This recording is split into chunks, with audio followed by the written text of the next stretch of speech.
just bang, I was down and far, just like that. I looked at him and I saw like just blank, and he was sweating already, and I don't know why I knew it, but I just said, I yelled for my son, and I said, Tommy, call 911, your father is having a stroke. I sleep and awake at the same time, and then and Frank said the hospital because you're not really not breathing, but you're well, you were responding. Yes. Before Joe had his stroke, I didn't know what aphasia was. I had never heard of the word aphasia, didn't have a clue what it was. And then of course you learn very quickly when you have to. I couldn't talk, no. When I was in an emergency, the nurse asked me, what's 1 + 1? I don't know. And that's when I realized I was in trouble. I will always remember the doctors telling me that she'd suffered a devastating stroke and that it had caused irreversible brain damage. So that was pretty scary to hear that, wasn't it? Yeah, yeah. I remember your dad visiting you in the hospital, and he'd say, just talk, just say something. Why? And he'd look at me, why doesn't he just say something? And I say, Dad, he can't. He can't say it. That's why he's not saying something.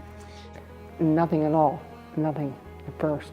And then gradually go back, and then I still aphasia a bit now, still. And but before, 5 years ago, nothing.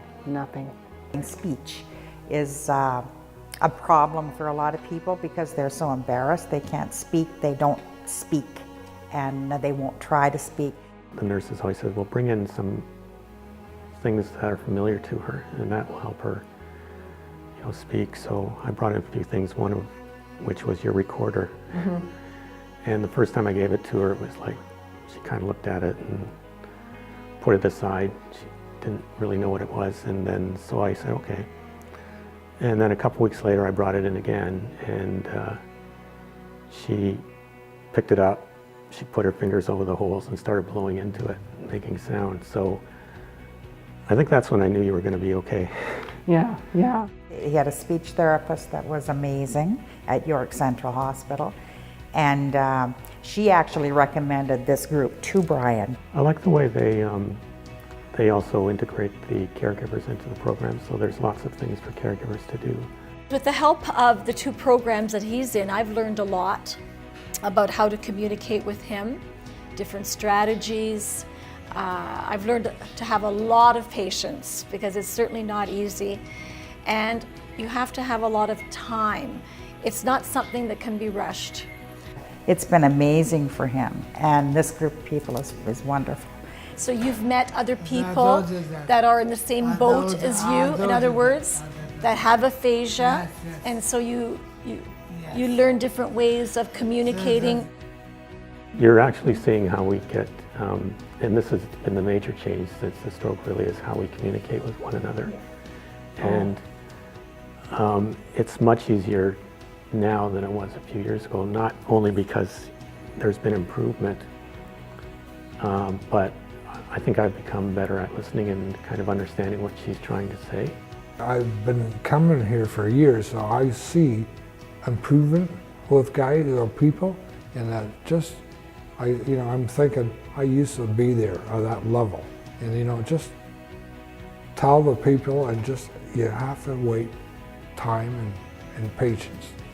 It doesn't matter if she says the wrong word or they don't come out in the right order. That doesn't really matter because you still get the message. Do you have confidence when you're in yourself that you can make yourself understood? Yes. Okay. Yes. Okay. All business. And don't you help other people here too? Yeah. Don't you help? That's very good. Yeah. Coming here has helped me because I like to help others. I think it's been instrumental in terms of her own development, just relating to other people. And it's given you the confidence to do, we were talking about this morning, it's given her the confidence to do things that she probably wouldn't have done without being part of this program. Yeah. And also, I think it helps to give her the opportunity to help some of the other people here too. Coming here and seeing people I think it's been a improve, you know, and give them hope. yeah.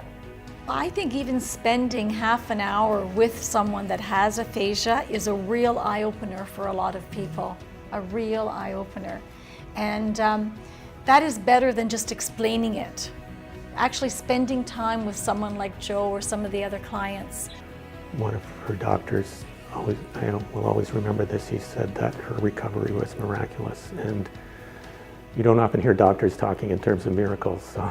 He's a walking miracle because he's walking again, he's doing everything for himself, he's completely independent as far as his personal care, everything. You know, it's really, I'm totally impressed with him and everything he accomplished. It's about all I can say. We're very grateful to the 2 programs that Joe is in, and in particular to the aphasia program here in Maple, because it really has given Joe a lot of self-confidence. I don't think he would have the confidence that he has now had it not been for these 2 programs. Keep up the great work that you've been doing with the March of Times. It's really made a difference in our lives.